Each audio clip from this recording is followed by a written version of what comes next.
at Radyo 630. Ang nakikinig, nagmamahal sa lahat ng Pilipino. Teleradyo Serbisyo, dito tayo nagtutulungan.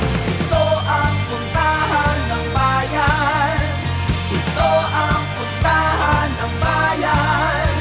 Ito ang puntahan ng bayan.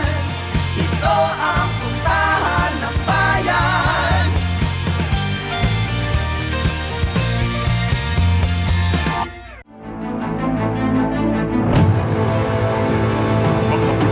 Makabuluhan. Tunghayan ng ikatlong State of the Nation Address ng Pangulong Ferdinand Marcos Jr. Kasama ang pinagkakatiwalaang anchors, reporters at analysts ng bansa. Sama-sama nating pakinggan ang ulat ng Pangulo at ang tinig ng bayan. Ang State of the Nation Address ng Pangulo. Teleradyo Serbisyo at Radyo 630. Special coverage.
Kahaba-haba man daw ng paghihintay, ang SONA